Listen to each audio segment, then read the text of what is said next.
dar inicio a este evento que va a incluir la presentación de 3 libros en un recital.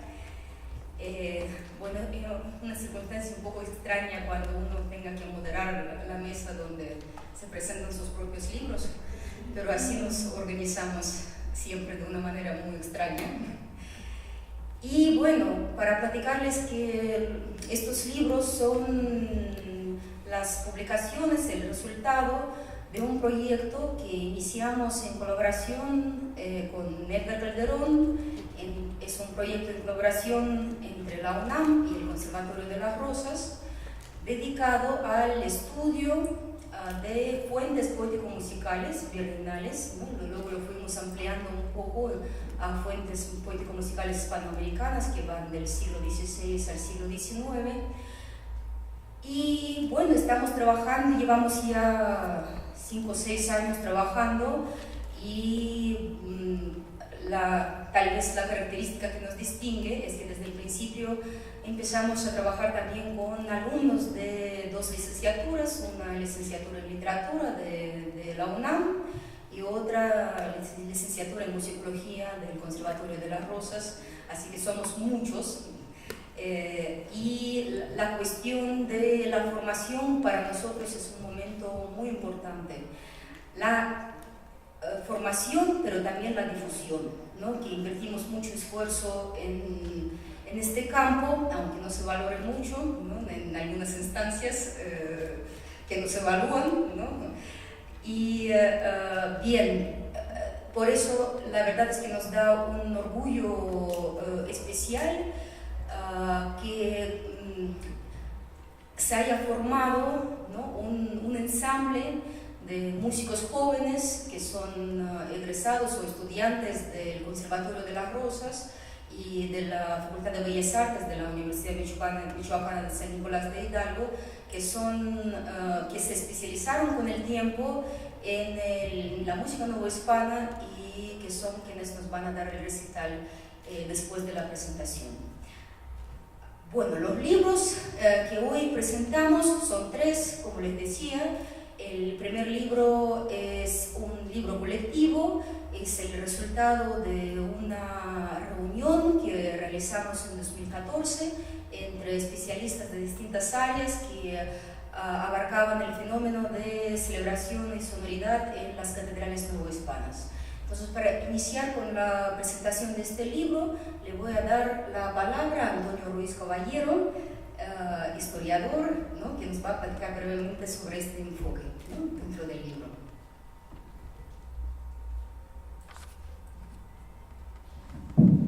Bien, pues muchas gracias. Voy a leer mi participación para no tomar más del tiempo requerido.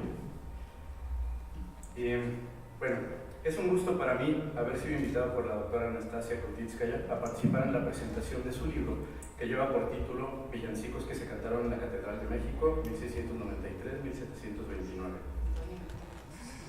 Ahorita estamos presentando celebración de sonoridad. Hubo muchas confusiones, ¿no? Lo que pasa es que es algo muy chistoso, ¿no? Bueno, ahora les voy a platicar. Bueno, ya que estamos en eso, ¿no?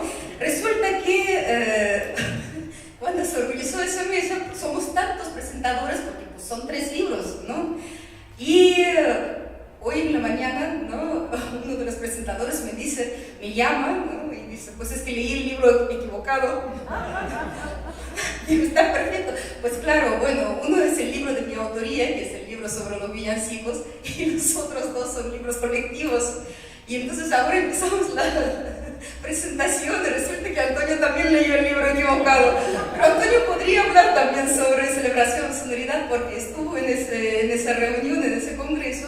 Bueno, entonces voy a improvisar sobre la marcha, ¿no? Porque para nosotros es muy importante, además, ¿no? Esa última fase del estudio de las fuentes poético-musicales, que es la interpretación. Entonces, la interpretación siempre está asociada con la improvisación. Vamos improvisando. Le paso la palabra a Bárbara Pérez Ruiz, que sí es musicóloga, ¿no?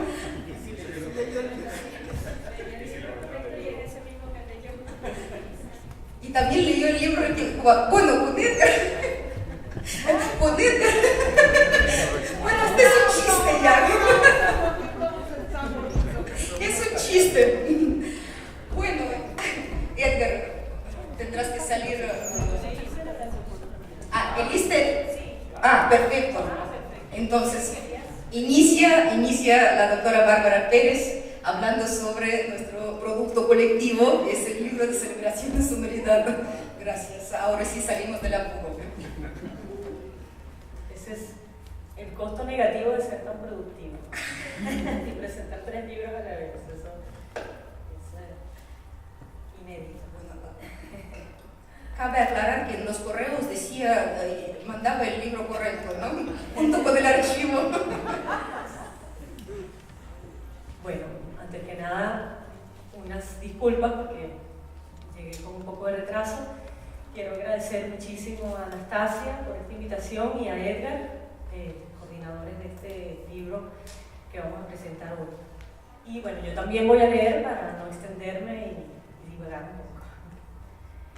Que los encuentros académicos, que son encuentros entre disciplinas, campos de conocimiento, oficios, visiones, perspectivas, encuentros culturales y definitivamente humanos, se materializan en trabajos como el que hoy estamos presentando, es motivo de celebración y de sonoridad, como lo vamos a escuchar en unos minutos. Mis congratulaciones a los colaboradores, a quienes gestaron este espacio y a quienes coordinaron esta publicación, Edgar y Anastasia, y a las buenas voluntades que siempre están detrás o delante de estos esfuerzos. Quiero centrar mi valoración, en principio, sobre este trabajo, en las reflexiones que me suscitó su lectura.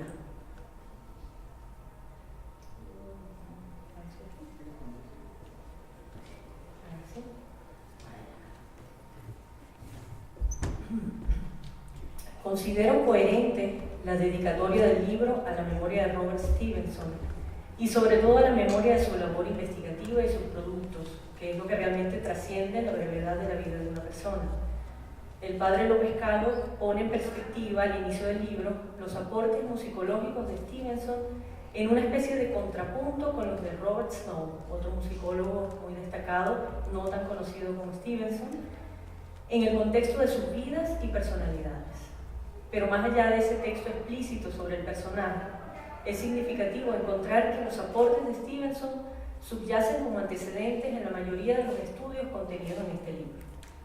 La revisión de sus productos de investigación a lo largo de décadas ha conllevado la confirmación de su visión musicológica, algunos prefieren llamarlo olfato, pero también ha conducido a la superación de una fase de la musicología hispanista y sobre todo americanista, la de las décadas de los 60, 70 y 80 del siglo pasado, dedicada al levantamiento de una cantidad inimaginable de fuentes, por lo general un trabajo titánico, individual, que solía hacerse en solitario y limitado en sus procesos metodológicos a los recursos y las posibilidades de su época. Los estudios contenidos en este libro reflejan capas más profundas del quehacer musicológico y metodologías más complejas en el trabajo con las fuentes, donde lo importante no son los datos per se, sino lo que se reconstruye o deconstruye a partir de ellos y en el cruce entre ellos. Una etapa en la que somos más críticos frente a las fuentes y por lo tanto asumimos la necesidad de confrontar, complementar y poner en resonancia nuestras miradas con las de otros especialistas. Resultante de este ejercicio es, por ejemplo, el texto derivado de una entrevista hecha a Margaret Frank y Omar Morales acerca del trabajo común que han estado realizando sobre el cancionero Gaspar Fernández. Omar contrasta información de primera mano aportada por Stevenson y perpetuada por las siguientes generaciones con investigaciones recientes realizadas por él mismo en archivos peninsulares de México y de Guatemala y a partir del estudio del propio cancionero. Por medio del cruzamiento de datos, da un vuelco en el conocimiento sobre la identidad de Gaspar Fernández, de portugués a muy posiblemente nacido en Guatemala, y con ello a la ponderación de su obra en el marco de una cultura receptora y no de una dominante como se tenía pensado. Por su parte, Margit Frank, bajo el mismo procedimiento, identifica algunos autores e incluso obras de procedencia de los textos poéticos usados por el compositor, haciendo visible el tema de la circulación de textos y de la transmisión manuscrita de ciertos villancicos que gozaban de un especial éxito. El que se hayan reunido dos especialistas de distintas áreas de conocimiento para trabajar de manera conjunta y complementar visiones sobre un hecho polisémico como lo es el villancico, es una muestra de cómo se está generando el conocimiento. Por cierto, el formato de entrevista me parece refrescante. Por otra parte, en estos estudios se ve un proceso metodológico que ha ganado madurez, objetivación, rigurosidad y conciencia de responsabilidad en el registro, la exposición y la exégesis de los datos. Pero a la par se ve un proceso de desobjetivación del objeto de estudio, o en otras palabras, una indagación en los sujetos que están contenidos en el objeto de estudio. Para muestra un botón, el texto de Anastasia Krutskaya, Los villancicos y sus oyentes, un título muy sugestivo que propone un ejercicio de lectura de estos textos desde sus oyentes implícitos y analiza los recursos literarios usados por los villanciqueros a lo largo de los siglos XVII y XVIII para causar un impacto en los oyentes externos. Siguiendo este hilo temático, que es uno de los más fuertes del libro, Ana Castaño, a partir del estudio de los villancicos a San José de Sor Juana y de un sermón de Fray Diego de la Vega, traza un paralelismo entre las fisonomías y funciones de ambos géneros como formas discursivas de la cultura religiosa y devocional. La autora plantea como aspecto clave de esta conexión el que ambos géneros tuvieron su origen en el ámbito de la oralidad, con algunos ingredientes de teatralidad, y muestra con ejemplos la intertextualidad o el intercambio retórico entre villancicos y sermones dedicados a la misma festividad. En este trabajo resaltaría, además de la interesante y novedosa propuesta de relación entre ambos géneros, el completo aparato crítico desarrollado en las notas a pie de página, con información pertinente y muy enriquecedora a la lectura, no siendo el único estudio de este libro que cuenta con esa cualidad.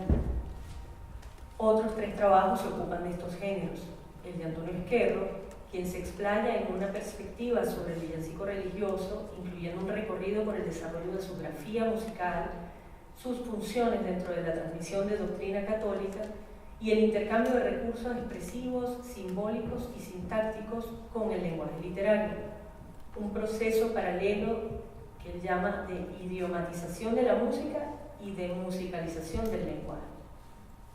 Un trabajo más bien de corte didáctico acerca del tema y bastante generoso en ejemplos musicales. Otro es el de Aurelio Tello, que aborda el estudio retórico de villancicos de Sor Juana puestos en música por compositores peninsulares, y el de Ramos Pérez, que aborda el sermón hispano del siglo XVII como un género que se construye entre diversos factores: la representación, la predicación, el púlpito, que representa su momento de oralidad, de celebración, y la imprenta, que representa su fijación escrita. Este bloque temático es una muestra de la ganancia que aporta la multiplicidad de miradas disciplinarias. Dentro de los trabajos de revisión, crítica bibliográfica, catalográfica y documental, están el de Edgar Calderón y Mercedes de León sobre el archivo de música de la Catedral de Morelia, el de Mercedes de León específicamente sobre el repertorio para la fiesta de la Transfiguración en el marco de cambios litúrgicos y estéticos significativos en la transición del periodo colonial a la independencia. El de Gladys Zamora y Odel Herrera sobre el Centro de Investigación de Música Religiosa Española y el de Edward Charles Pepe sobre los órganos de la Catedral de México construidos por Joseph Massari. Son aportes nuevos que esclarecen el panorama, hasta ayer gozados solo por datos, a veces inconexos. En cuanto a abordajes del fenómeno musical como un hecho social, la mayoría agrupados en el bloque 2 del libro, Antonio Ruiz da una mirada al universo ceremonial de la Catedral Michoacana, a las ceremonias como escenografías que representaban los esquemas jerárquicos de esa sociedad y como mecanismos de sacralización del poder político. Plantea cómo la organización y distribución de los actores de esas ceremonias en los distintos espacios simbolizan una suerte de arquitectura del poder, llegando a la conclusión de que las características sociales y políticas de cada centro definían sus especificidades ceremoniales y de ritualidad. Aunque ubicado en otro bloque, por justificaciones válidas, Luis Antonio González Marín también se aproxima al aspecto ceremonial y sus significaciones a través de un panorama reflexivo sobre la celebración del Corpus Christi en España, en los siglos XVII y XVIII, aunque el peso específico de este trabajo, razón por la cual está en otro bloque, es el de documentar fuentes musicales asociadas a esta importante fiesta del calendario litúrgico católico. El texto de Raúl Torres, que es de una naturaleza similar, documenta prácticas musicales subalternas, las de las capillas musicales de indígenas, prácticas que han tenido escasa visibilidad en los estudios, en parte por lo dispersas de las fuentes. Y en el caso específico del Colegio de San Gregorio, basado en el programa jesuítico, se construía una conciencia de superioridad de las figuras de músicos dentro de las comunidades indígenas, lo que se llama estructura de la diferencia. Es un gran aporte en este sentido.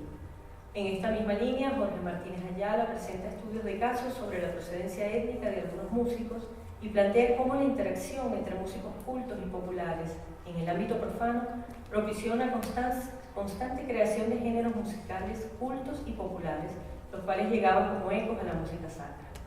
Cristóbal Durán, en su texto sobre músicos y cantores en la Catedral de Guadalajara, se propone mostrar la ambivalencia entre lo prescrito y la práctica como reflejo de una relación dinámica entre la autoridad y quienes ejercían la actividad musical, lo cual está relacionado con circunstancias y realidades locales. Los diversos tipos de textos abordados por los investigadores que colaboraron en esta publicación, villancicos, sermones, ceremonias, son vistos aquí como testimonio de actividades de sujetos culturales que procesaron de manera diversa una cultura religiosa. Para concluir, usando las palabras de cierre del texto de Raúl Torres, este libro es resultado de un cruce de caminos disciplinar al que le estamos dando la bienvenida. Felicidades. Gracias.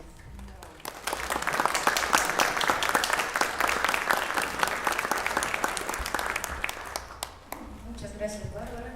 Y ahora estoy en una situación incómoda, porque dos de los presentadores se iban a hablar del mismo libro, que para nosotros en realidad el libro de Celebración de Sonoridad es un orgullo, porque sí, de alguna manera nos tocó inaugurar este camino de convocar a los especialistas de diversas disciplinas en un solo lugar, cosa que muchos bueno, es un campo evidentemente muy complejo, ¿no? El de las manifestaciones musicales, que sin embargo durante mucho tiempo ha sido abordado casi de manera exclusiva por los musicólogos.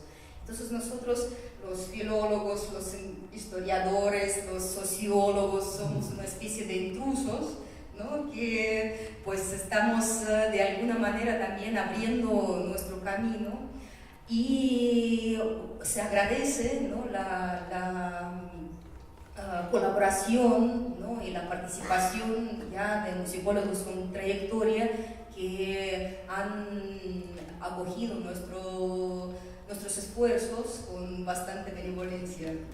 Entonces estamos en ese camino. Ese libro es el primer producto, ¿no? de este intento de convocar las miradas interdisciplinarias en un solo espacio, porque es evidente que un fenómeno complejo que sin embargo involucra tantos personajes en su fabricación, en su presentación, en su interpretación, necesita también, requiere de enfoques multidisciplinarios o interdisciplinarios.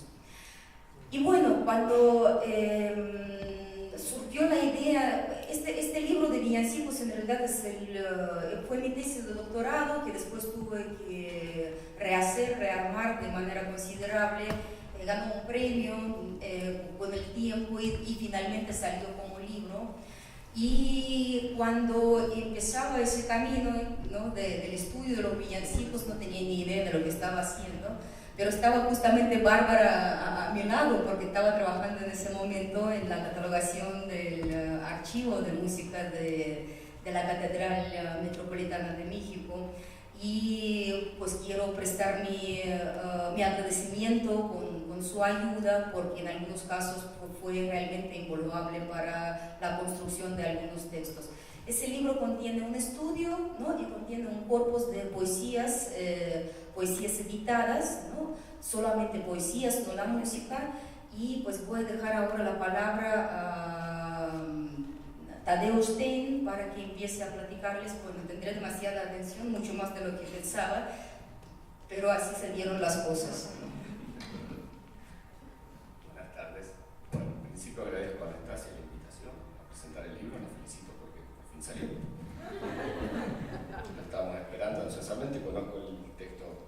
la tesis doctoral. Voy a hacer algunas notas muy breves para que los compañeros que van a presentar el mismo libro se explayen a su gusto. Bien, como bien señala Anastasia, bueno, vamos a empezar por una definición general del libro, ¿no? Yo creo que desde el punto de vista personal, es un libro que ofrece una historia del villancico a partir del estudio de un acervo, ¿no? Que eso me parece un gran acierto, cómo se puede ir reconstruyendo toda una práctica desde lo menor hacia lo mayor, ¿no? Eso es uno de los grandes aciertos del libro, porque podemos concentrarnos en el archivo de la catedral, que es el que específicamente trabaja el libro, y a partir de ahí se hace una historia del villancico, ¿no? Y sobre la que me voy a referir enseguida, un poco por dónde va Anastasia. Entonces, me parece muy importante señalarlo eso, no es tan enfocado en la especificidad de los villancicos de la catedral, sino que se amplía hacia el género en su totalidad. Bien, el libro está estructurado, vamos a la cuestión formal, en 3 partes. La primera, bueno, para mí, por la formación filológica, es la más interesante, que es la edición de los poemas que componían estos villancicos, ¿sí? Los poemas que se cantaban. Esto es importante señalarlo, que se hace a partir de las partituras musicales, ¿no? Ahora que estoy entrando en el tema, es un lío, ¿no? Como acaba de decir básicamente Anastasia, armar los textos poéticos a partir de las partituras es realmente difícil. Y creo que eso es un gran trabajo, y las notas están estructuradas de forma que no dan una información muy completa, porque Anastasia nos indica quién es el autor de la música, ¿no? Generalmente los villancicos conocemos autores de música y no de las letras. Y acá viene la segunda parte interesante, y es que Anastasia pudo localizar distintos autores de estos poemas, porque se habían impreso antes en pliegos sueltos que venían generalmente de España, aunque había algunos de México también, ¿no? Entonces es interesante ese rastreo, que ahora voy a explicar un poquito por qué. Después nos ofrece fechas aproximativas de los villancicos que no están datados, y nos explica, bueno, cuántas voces, cómo estaba compuesta la partitura, y la parte más interesante bibliográfica, quiénes han trabajado específicamente cada uno de estos poemas desde el punto de vista, creo que sobre todo musical, ¿no? Por las correspondencias que trazas. Bien, la segunda parte es una breve historia del villancico en diacronía, para concentrarse un poco en cómo era el funcionamiento de los villancicos al interior de la Catedral de México. Y esta parte histórica es importantísima por el trabajo de archivo, ¿no? Hay que decirlo, Anastasia es una de las grandes, o capaz la persona que más conoce los archivos antiguos de México, ¿no? Eso lo digo sin vacilar. Entonces, primero nos explica que era una capilla de música, quién la administraba, que era el Cabildo Catedralicio, nos explica quiénes se integraban en el Cabildo Catedralicio, y toda una forma muy amena, porque son temas muy específicos, y esto es un poco retomando lo que señalaba capaz Bárbara. Es interesante cómo podemos acercarnos al texto sin ser especialistas, ¿no? Hay una apertura para que lo podamos leer todos y todas, ¿no? Eso me parece muy importante, salir un poco de la especificidad. Entonces, bueno, traza la historia del Cabildo Catedralicio, quiénes se integraban, cómo se elegían los maestros de música y cómo estaba conformada la capilla de música, ¿sí? El libro va a trabajar básicamente sobre 2 compositores, que son Antonio de Salazar y Sumaya, ¿sí? Que son maestro y discípulo, ¿no? Bien, y nos explica el valor, el lugar que ocupa el villancico en la liturgia católica, pero algo que me parece más interesante es cómo puntualiza el tema del ritual, ¿no? El villancico como un momento de rito, ¿no? Que se perpetúa año con año, de la cierta circularidad, cohesiona cierta comunidad, y al mismo tiempo es uno de los grandes vehículos para introducir el dogma y la teología católica, ¿no? Eso también hay que tenerlo muy presente.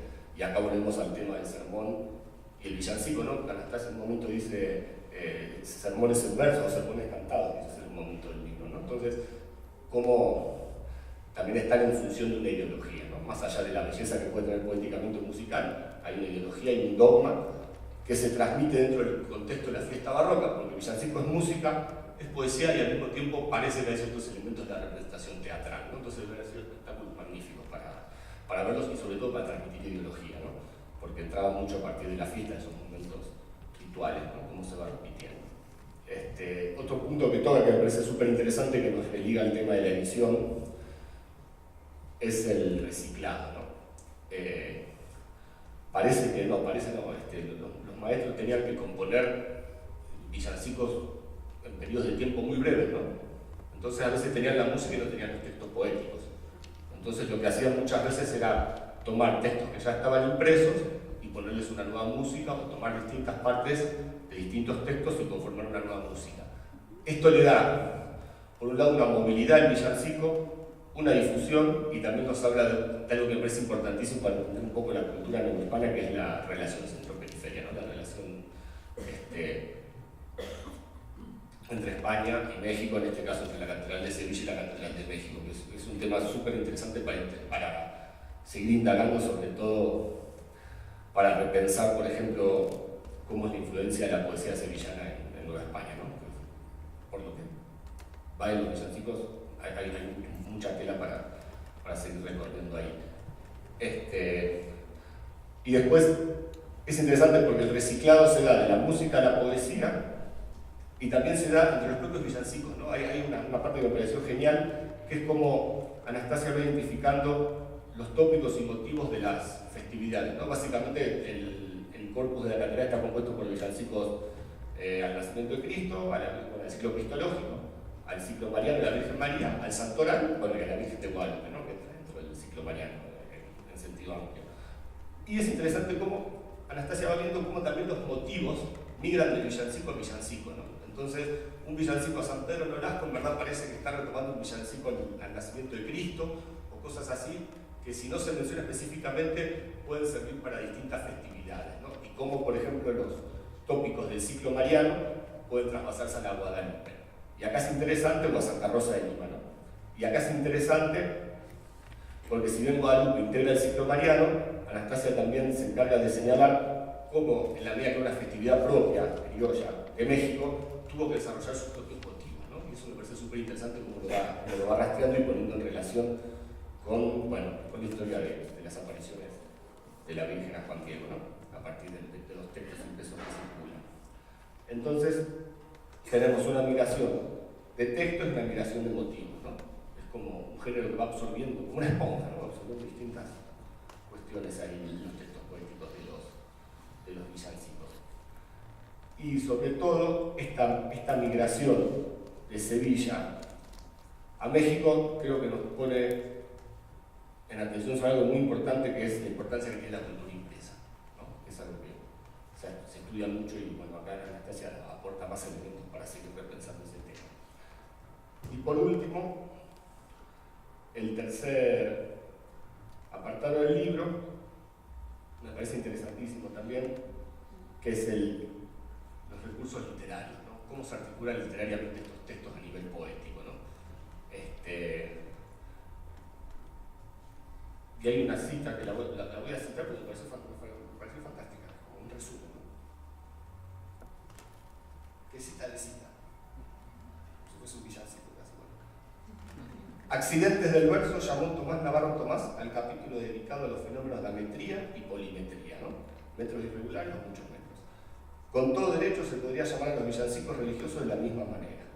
Nada aquí se somete a una regla, aunque sí existen patrones que caracterizan al género y permiten reconocerlo.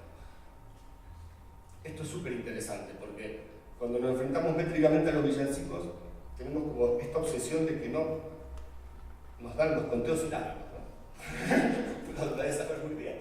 Entonces uno dice, pero ¿cómo puede ser? Cuando toman la sílaba, ¿no? Bueno, parece que no.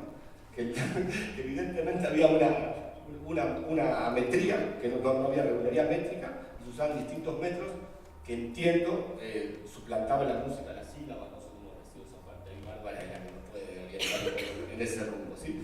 Y lo que hace Anastasia es ver, bueno, está bien, no hay patrones métricos específicos, pero podemos seguir ciertos patrones. Entonces nos analiza toda una serie de estribillos y nos muestra las posibilidades métricas que hay en los estribillos, ¿no? Que parecen ser los más irregulares de todos. También nos muestran las coplas, cómo se pueden combinar la copla romanceada con seguidillas, ¿no? Más un catálogo de formas métricas que estarían presentes en los villancicos, y me parece muy interesante esa parte formal, sobre todo para entender esta diversidad métrica, ¿no? Estamos frente a un género que absorbe todo de todos lados. Es magnífico, magnífico. Yo estoy maravillado. Y después, porque no sabía nada, era medio ignorante.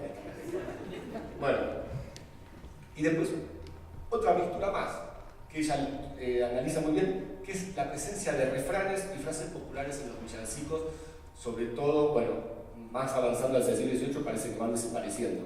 Pero lo interesante es que estos refranes y estas frases populares, que circulan en los romanceros en distintas fuentes, se combinan con elementos cultos, ¿no? Hay villancicos que realmente son bastante difíciles de entender, ¿no? Siempre me pregunto qué habrán entendido los que estaban escuchando eso en su momento, ¿no? Luego es una pregunta que me hago de la poesía en general, no del siglo XVII y XVIII. Pero entonces tenemos también que al interior se mezclan los elementos populares, popularizantes, con elementos cultos, ¿no? Otra mixtura más. Entonces estamos ante un género que nos da una variedad y un panorama. Esto sin entrar en la música, ¿no? Que ahí soy un neófito total, no puedo decir nada, no, no en absoluto. Pero bueno, tenemos un género que combina música, poesía culta, poesía popular, diversos métodos, que nos da una variedad y una riqueza de lo que pudo ser el contexto poético-musical en la Nueva España a finales del siglo XVII y principios del XVIII. Muchas gracias.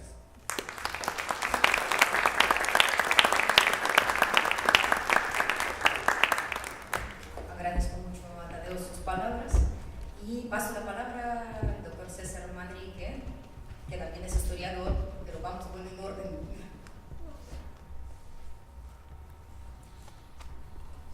Pues yo también fui uno de los que se equivocó, pero mi error me hizo leer este maravilloso libro. Anastasia atrapó mi atención, me hizo recordar varias cosas, por cierto. Cuando yo era niño participé en concursos de villancicos con los franciscanos de la Tercera Orden en la misa y en la iglesia de la Divina Providencia, Colonia del Valle, Adolfo Prieto y Parroquia. Me encantaba ir a la misa de niños los domingos. ¿Por qué? Por la música. La música siempre imprime una cuestión litúrgica muy interesante, y entonces Anastasia, al leer el estudio histórico, me acordé de los concursos de villancicos, de los ensayos, de lo interesante que era. Y la verdad que si quieren ir a una misa musical para niños bonita, vayan con los franciscanos de la Tercera Orden ahí en la Colonia del Valle. Pero bueno, esa fue uno de los... La verdad es que sí me interesó mucho leerlo y me gustaría ahora leer algunas palabras breves que escribí. Para empezar, agradezco el haberme contemplado para estar en esta presentación. La verdad, ya lo dije, me he deleitado muchísimo su lectura, particularmente la parte del estudio histórico, pues me ha hecho aprender y reflexionar sobre varios temas que despiertan mi interés, como la circulación de los pliegos sueltos. Me interesa mucho, por ejemplo, a mí la circulación de arte, circulación de libros, y en este caso también están circulando los pliegos sueltos, que tan difíciles son de rastrear en los envíos de archivo desde Sevilla, por ejemplo, hasta Veracruz, y que tú has visto cómo están siendo reutilizados en catedrales mexicanas. Como ya lo dijo Bárbara también, Tadeo, los libros que estamos presentando ahora son producto de una investigación interdisciplinaria muy seria en torno a un corpus de villancicos religiosos que se entonaron en diferentes festividades litúrgicas de la Catedral Metropolitana de México a finales del siglo XVII y principios del siglo XVIII.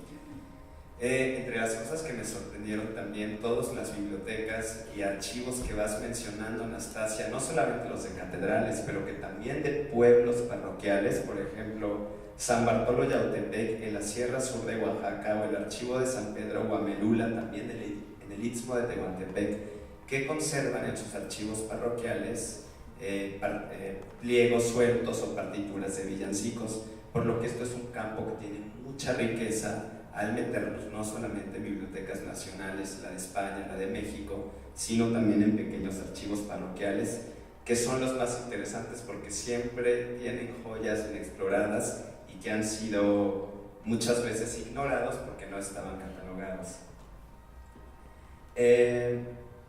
Me gustó mucho lo de la cultura impresa, saber cómo se empiezan a imprimir pliegos sueltos de villancicos, primero en la Catedral de Puebla, durante la época de Palafox, es decir, a principios de la década de 1650, y como también en la Catedral de México se empieza a hacer lo propio, siguiendo el modelo de la Catedral poblana. Uno de los temas recurrentes que atraviesan muchas de las secciones del libro es el reciclaje de textos producidos en España, particularmente que habían sido cantados en la Capilla Real de Madrid y en la Catedral de Sevilla, que lo acaba de mencionar Tadeo, como pues a veces los músicos tienen mucho trabajo. Particularmente me reí mucho cuando en la fiesta de la Inmaculada Concepción, 8 de diciembre, pues está solamente a unos días de la Guadalupe, y también los músicos están preparando la festividad más importante musicalmente hablando del año, que era Navidad.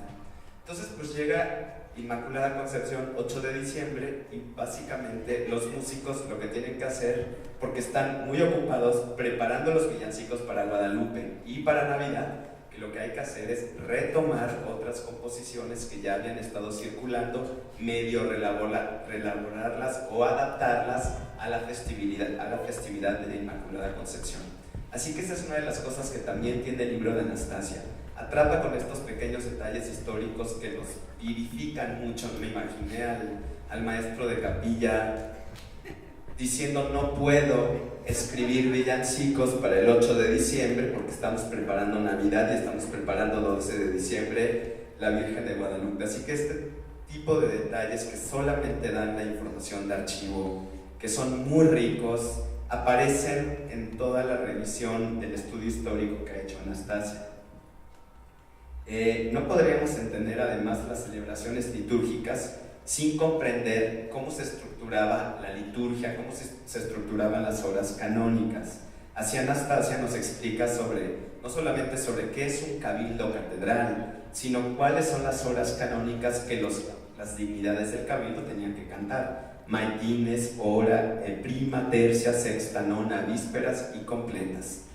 Yo me imagino también los canónigos más grandes tienen que ir en invierno en la madrugada a cantar, y por eso hay tanto ausentismo, ¿no? Y sí que esta dimensión de la liturgia, de cómo se canta, quién está cantando, en qué horas se cantan, y en qué festividades, y sobre todo en qué parte de la festividad se están cantando, son, me parece, de las aportaciones más interesantes, como dijo mi amigo Tadeo Stein, para público no especializado.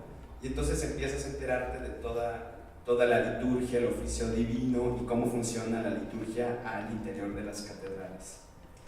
Las fiestas que va describiendo Anastasia empiezan con las festividades del ciclo cristológico, es decir, las relacionadas con Cristo. Se estudia la fiesta de la Ascensión, la importantísima fiesta del Corpus Christi y los villancicos que se cantaban en ella. Posteriormente se habla de las fiestas marianas, los cuales incluyen la concepción de Nuestra Señora de Guadalupe.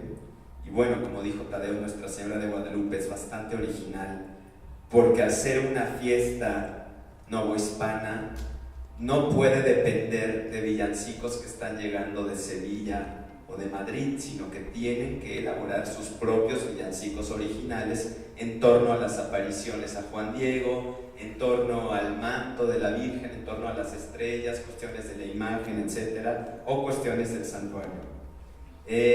Luego Anastasia prosigue con las fiestas de los santos, San Eligio, por ejemplo, que ahorita San Eligio pues no nos suena, era el patrono del gremio más rico de la Ciudad de México, el de los plateros, pero como explica Anastasia, en el siglo XIX, con las leyes de reforma, se prohíben los gremios y entonces se pierden festividades tan importantes como la de San Eligio, que ahora es un santo que no nos suena.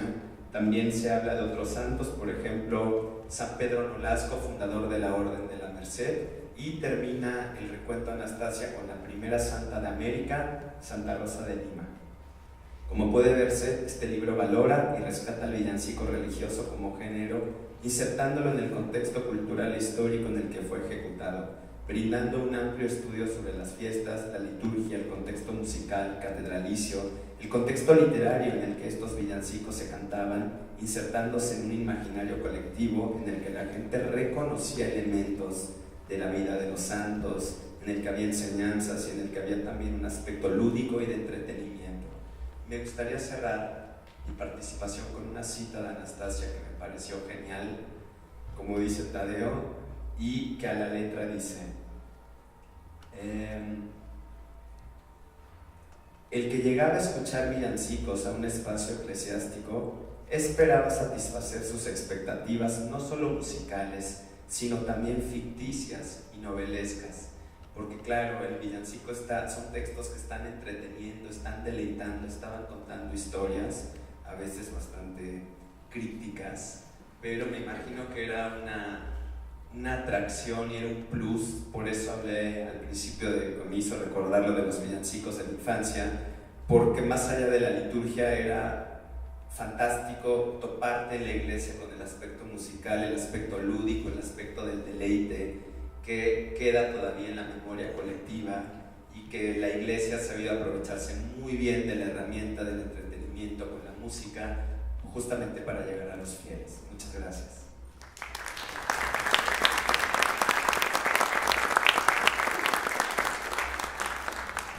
Gracias, César. Bueno, ya para cerrar la conversación sobre ese libro, que ya se cansaron todos, bueno, vamos a dar la palabra a Antonio Ruiz Caballero, ahora sí, y bueno, cerramos eso para hablar de otras cosas. Bien, pues sí fue un accidente, pero este accidente también me permitió pues esa oportunidad, ¿no?, de leer tu libro, que la verdad a mí también me maravilló, ¿no? Y bueno, voy a leer algunas partes y otras las voy a obviar para no repetir un poco. Sí, es un gusto para mí haber participado pues en esta presentación del libro. En primer lugar, pues sí, felicitarte por el logro de esta publicación, más allá de la investigación, que es ya un trabajo arduo de muchos años, pues el asunto de todo el proceso editorial y la gestión que implica esto, ¿no? Y bueno, me voy a saltar esta parte para no... Tú declaras que finalmente son dos partes las que hay en tu libro, por un lado la edición crítica y por otro lado pues el estudio literario, ¿no? Voy a hacer breves comentarios sobre cada una de ellas. A diferencia de otras publicaciones en las que aparece primero el estudio introductorio y después los textos, en el ámbito de la historia, por ejemplo, es casi obligado que este tipo de textos aparezcan como anexo. La autora de este libro comienza por la edición crítica, lo que a mi modo de ver representa hacerles justicia a los textos de los villancicos al ponerlos en primer plano. La edición crítica contenida en este libro nos ofrece una transcripción pulcra basada en los criterios ortográficos y normas de transcripción del Grupo de Investigación sobre Lope de Vega de la Universidad Autónoma de Barcelona. Es la primera vez que contamos con los textos completos de todos estos villancicos reunidos, gracias a una labor de reconstrucción que fue posible recurriendo al cruce entre los manuscritos y otros documentos como los pliegos sueltos que se conservan en fondos antiguos de bibliotecas de México, Estados Unidos y España, un ardua labor de investigación. Pero también gracias al ejercicio de la interdisciplina que ya se mencionó, un término muy en boga pero pocas veces llevado a la práctica aún de manera efectiva. En este sentido, la autora declara en la introducción que contó con el apoyo de musicólogos como Bárbara Pérez, presente, y José de Jesús Herrera, quien también tengo el gusto de conocer, pues solo tomando en cuenta los aspectos literario y musical era posible llevar a cabo la reconstrucción del orden de estos textos. Felicito también a la autora por este afán interdisciplinario, evidente no solo en este libro, sino en otras de sus publicaciones, así como en la organización de eventos académicos en los cuales hemos participado profesionales de diversas disciplinas, musicólogos, filólogos, historiadores del arte, entre otros. En la edición crítica los textos están ordenados por festividad, bueno, esto ya se ha mencionado un poco, y primero fiestas cristológicas, luego marianas y luego de los santos. Y después del texto de cada obra, Anastasia consigna información que facilita al investigador la localización de aquellas no solo en otros catálogos y bases de datos, sino en aquellas publicaciones académicas que han estudiado o citado estas obras. Las notas a pie son útiles también porque explican el sentido de algunos términos contenidos en los textos, facilitando la comprensión de los mismos. Este aspecto se agradece para quienes trabajamos desde la historia social y cultural de la música, pues consideramos estos textos como documentos históricos que dan cuenta de aspectos tan importantes como los imaginarios y representaciones sociales, las devociones en boga en cada momento y lugar, los tópicos relacionados con estas devociones, la historia de las emociones que se ve reflejada a partir de estos textos, entre otros.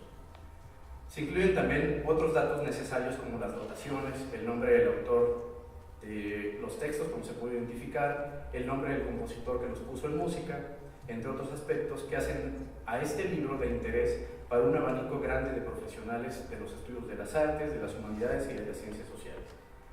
Al final de la edición crítica, la autora incorpora unas notas complementarias en las que da cuenta de las concordancias literarias entre los villancicos de la colección Estrada y aquellos que aparecen en varios impresos y manuscritos de otros lugares del mundo hispánico. Cabe destacar que este trabajo da luz sobre los nombres de los autores de los textos, cuya referencia casi siempre es omitida en los manuscritos de nuestras catedrales e iglesias no hispanas. Pero también da cuenta de otras iglesias del mundo hispánico en las que se cantaron obras con los mismos textos en diferentes años. Este aspecto es muy importante para reconstruir prácticas como la circulación de los textos poéticos, sobre todo por medio de los pliegos sueltos, y las transformaciones que sufren en el trayecto, dando lugar a diferentes reelaboraciones. Ahora, en cuanto al estudio literario, a pesar de que lleva este título, en realidad esta parte del libro no se limita a los aspectos poéticos formales, que obviamente están presentes, sino que toma en cuenta también muchos aspectos históricos, cosa que agradezco y valoro como historiador.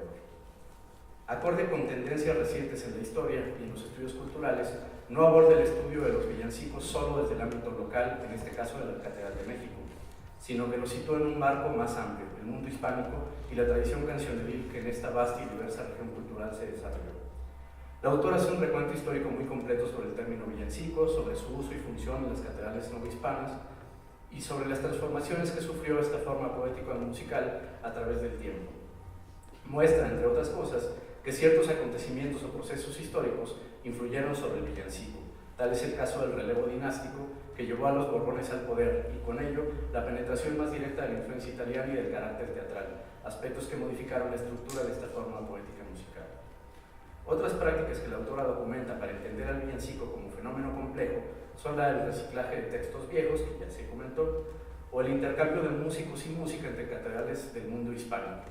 No olvida tampoco la relación entre el villancico y las celebraciones del calendario católico, así como los contextos litúrgicos específicos en que los villancicos eran interpretados, no solo en los maitines, como tradicionalmente se afirmaba, sino en otras horas canónicas, en procesiones como la de Corpus Christi o incluso en la misa. Nos brinda, pues, en este estudio, un panorama muy completo que nos ayuda a situar y comprender el villancico, sus autores, su contexto y su función.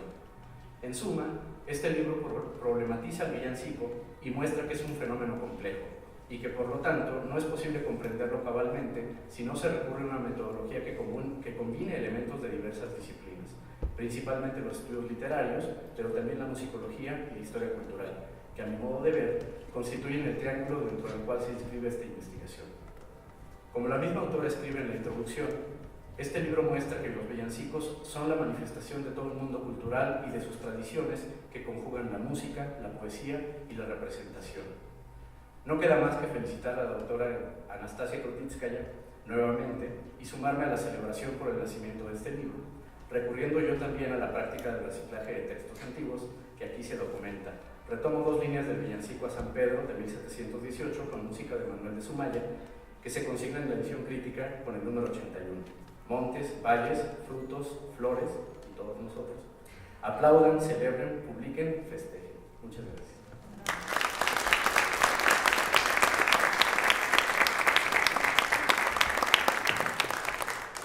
Damos fin al libro de villancicos y le paso la palabra a Edgar Calderón para que nos platique sobre las otras cosas que también estamos haciendo. Muchas gracias. Buenas tardes, bienvenidos. Gracias por su presencia, gracias también a todos los investigadores que nos han hecho el favor de hacer estas presentaciones. Y bueno, los trabajos colaborativos que hemos emprendido desde hace unos años, Anastasia y yo, han repercutido sobre todo en el ámbito del villancico, pero desde varias perspectivas. En este caso, los dos primeros libros tienen en común que están publicados ya en formato impreso, pero un hilo conductor que une incluso a las tres presentaciones que vamos a realizar el día de hoy es que las tres ya están disponibles en formato online, en formato electrónico. Y bueno, esta tercera publicación es un poquito diferente a las otras dos, pero de alguna manera representa ese hilo conductor. Nuevamente recurro a ello porque para que una obra se represente ya musicalmente o se interprete ya en vivo, pues tiene que pasar diferentes procesos, ¿no? Que van desde la investigación de la investigación histórica, la edición, transcripción musicológica, pero para organizar y entender mejor los archivos se requieren los procesos de organización, inventariado, catalogación. Esta tercera publicación refiere a ello, tiene el nombre de Repertorio de Villancicos y Cantadas de la Arquidiócesis de Oaxaca, de Antequera, Oaxaca, y corresponde a dos cajas en concreto, que son la 49 y la 50. Pues para ello pues, tenemos el privilegio que nos acompañe hoy el doctor Antonio Corona Alcalde. Él es catedrático de la Facultad de Música de la UNAM, tanto en la licenciatura como en el posgrado. Tuve el privilegio de ser alumno del doctor y además que es una persona que lleva a cabo de una manera muy sólida el ejercicio de la investigación y de la interpretación musical también. Entonces, bienvenido doctor, muchísimas gracias. Al contrario, gracias Edgar, gracias Anastasia, es un privilegio estar con todos ustedes. Y a diferencia de algunos de mis compañeros, yo no me equivoqué y lo lamento. y lo lamento porque hablar de un catálogo implica ceñirse a cuestiones muy puntuales, que en su mayoría son descriptivas. Cuando hablamos de un catálogo podemos hablar fundamentalmente de la importancia del proceso de catalogar, a lo cual ya apuntó en un momento dado. Podemos hablar de la metodología utilizada para catalogar y podemos hablar de la relevancia del repertorio que se ha catalogado. Podríamos empezar, grosso modo, por replantear por qué catalogar, cuál es la importancia de catalogar y cómo puede incidir en procesos ulteriores de investigación. Y yo quisiera, haciendo un poco de memoria, y perdón que hable de mí, pero soy el que tengo más a mano, recordar mi primer contacto con la musicología, que tuvo lugar en un curso que dio el padre Samuel Rubio en el Celedín, en la prehistoria. Dentro de un programa que se antojaba bastante ambicioso, lo primero que nos puso a hacer el padre Rubio fue precisamente a catalogar y nos dio una serie de modelos de fichas que en su momento eran perfectamente vigentes, ahora ya están ampliamente superadas, pero el hecho importante es que él consideraba que antes de proceder a la transcripción, que también nos enseñó a transcribir, pero antes de proceder a la transcripción de una obra, necesitábamos tener una idea muy clara de cuáles eran los repertorios que existían y eventualmente crear, él no lo dijo en estos términos, pero lo podemos interpretar así, crear una base de datos de la cantidad de música disponible. La actividad editorial española da buena cuenta de la forma en que los musicólogos españoles siguieron este proceso y vemos que a partir de las obras y los trabajos de Samuel Rubio aparecen una gran cantidad de catálogos de las catedrales españolas que también en buena medida han sentado las bases para lo que ha sido el trabajo aquí en México. En la actualidad podemos, creo yo, afirmar que existe ya un grupo de investigadores, o varios grupos de investigadores, sería más exacto, que están conscientes del trabajo y la importancia que implica la catalogación, y así tenemos, por una parte, lo que ahora nos presenta Eda y Anastasia. Hay trabajos del Instituto de Investigaciones Estéticas, hay trabajos del CENIDIM, hay una gran cantidad de trabajos que lo que hacen es sentar las bases, digamos que es poner los ladrillos para construir un edificio que después pueda servir para tener un acceso organizado a las obras y a partir de las cuales ya se puede hacer un trabajo mucho más crítico, se pueda pensar en la exégesis, se pueda pensar en la historia cultural. Pero estos ladrillos son fundamentales y en ese sentido yo creo que es de aplaudir no solo el hecho de que hayan publicado, por lo pronto en versión electrónica, este catálogo, sino también por el hecho de haber involucrado a un cuerpo de estudiantes. Yo creo que, me atrevo a decir, que ya están en proceso de adoctrinamiento.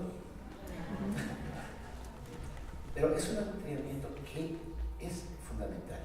Tenemos que partir de una base sólida para ir construyendo. Y esa base sólida es el conocimiento de lo que tenemos. El segundo tema sería hablar de metodología.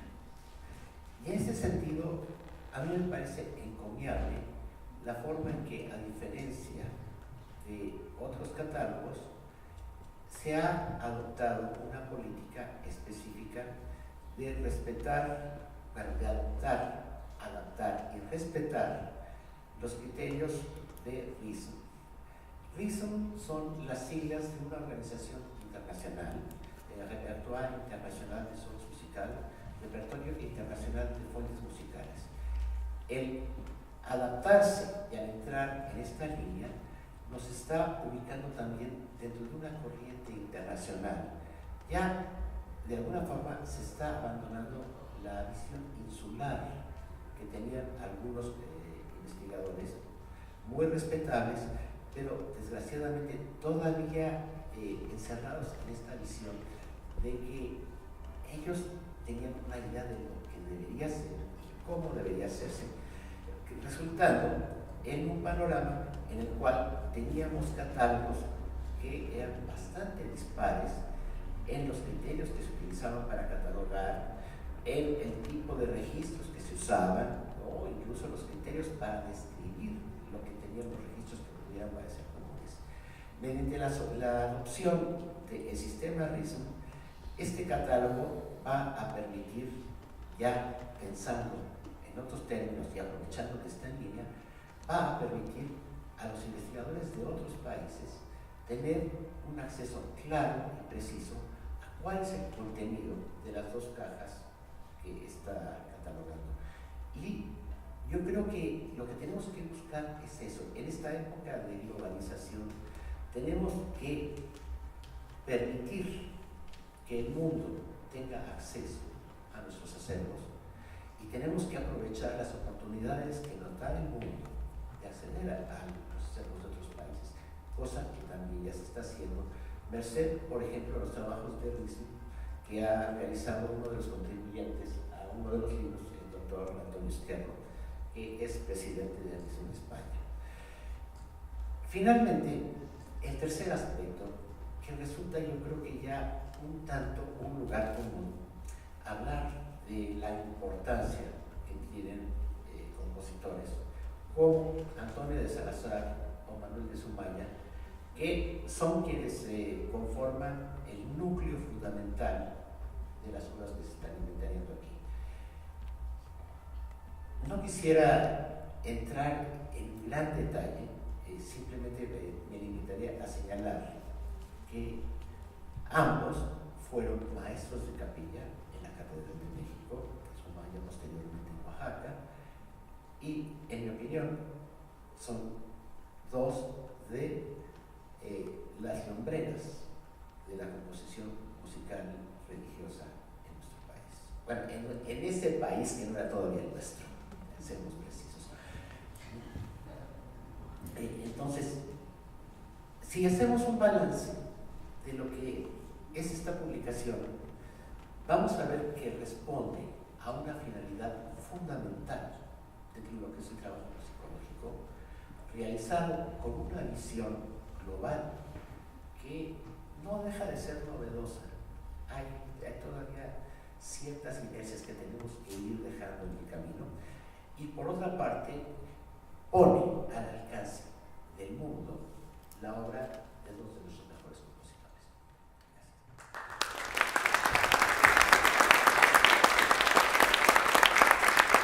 Gracias.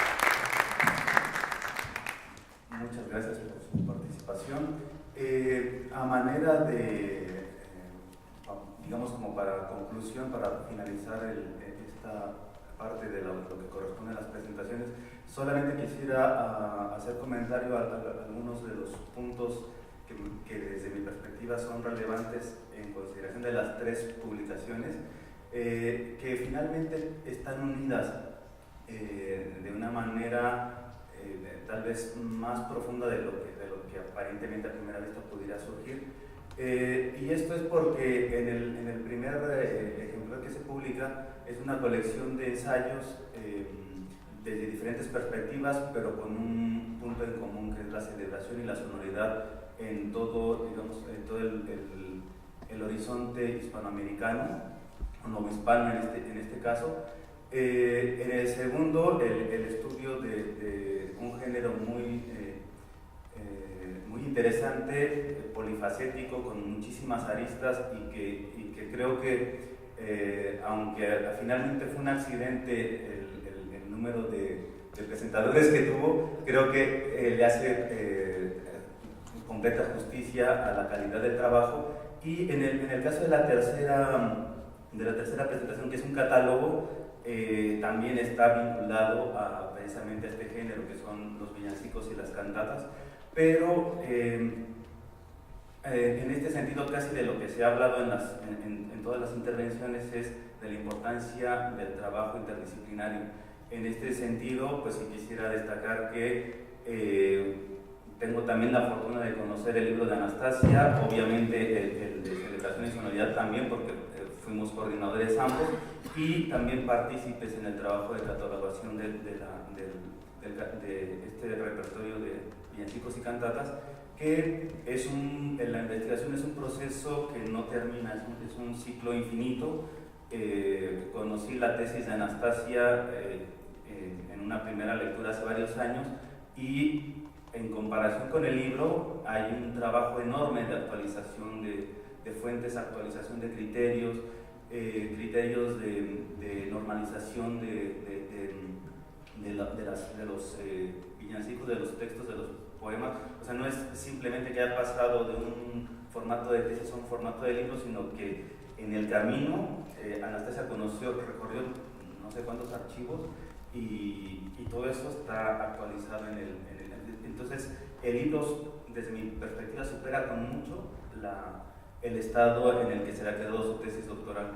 Con este libro queremos hacer un llamado a toda la comunidad académica interesada en temas comunes, que son las fuentes poético-musicales, para que para que el impacto sea mayor, y fortuitamente lo estamos logrando. Cada vez se suman más participantes. Y en relación al trabajo del catálogo de la Arquidiócesis de Antequera, Oaxaca, sí cabe mencionar que es un proceso que, aunque la publicación ya está terminada en su fase electrónica en PDF, estamos trabajando ya en la incorporación de todo ese corpus que se catalogó, al pasarlo al formato de ficha digital en la propia base de datos del RISM, que es a través de una plataforma que se llama Musca. Entonces ya estudiantes y bueno, en este caso nosotros dirigiendo este trabajo, ya se está realizando para que no solamente está el formato PDF disponible gratuitamente, sino que desde todo el mundo se pudiera acceder. Cualquiera que se meta a la página del RISM puede conocer nuestros tesoros documentales y sonoros. Esto es una actividad que considero que es más que necesaria, y que tenemos que continuar realizando con mucho ímpetu. En la actualidad nuestro equipo está catalogando también el archivo de música del Colegio de Santa Rosa, que hoy custodia el Conservatorio de las Rosas, y también será ese mismo proceso. Entonces tenemos este acarreo de trabajos, de acciones para un buen tiempo a futuro, y creo que en este sentido no podría faltar la parte sonora, la parte activa, que en este sentido, aunque en nuestro catálogo solamente corresponde a un par de cajas del archivo de la Catedral de Oaxaca. Pues en ese sitio se conserva uno de los más valiosos códices poético-musicales del continente, que es el ahora llamado El Cancionero de Gaspar Fernández, y pues a continuación un grupo de estudiantes nos van a ofrecer un recital en cuya gran parte del programa está basado, bueno, se recoge de las obras del Cancionero de Gaspar Fernández, y también valga decir que este ensamble tuvo su primer impacto precisamente como culmen en un ciclo de conferencias que organizó Anastasia en Morelia en todo lo que fue el año pasado, el año 2017, y que coronaba esa visión interdisciplinaria sobre el virreinato con una conferencia sobre villancicos, sobre música, y que finalmente terminó con un concierto, ¿no? Que queremos continuar con esa labor, que la música describe ese proceso, la investigación, la catalogación, transcripción y edición de esas partituras, y finalmente el ejercicio de la práctica musical. Así que nos complace ofrecerles a continuación el recital a cargo del ensamble Tululú Negro, de música novohispana. Bueno, entenderán por qué, en unos instantes entenderán por qué el nombre del ensamble, que también el propio resultado musical nos lo va a responder a todos. Agradecemos la bondad de la Biblioteca de México a través de sus directivos para ofrecernos este espacio, un espacio ideal tanto para la presentación de los libros, y veremos a continuación para la presentación del concierto. Un agradecimiento muy especial a cada uno de los participantes, y bueno, pues a continuación daremos curso a ese recital. Muchas gracias.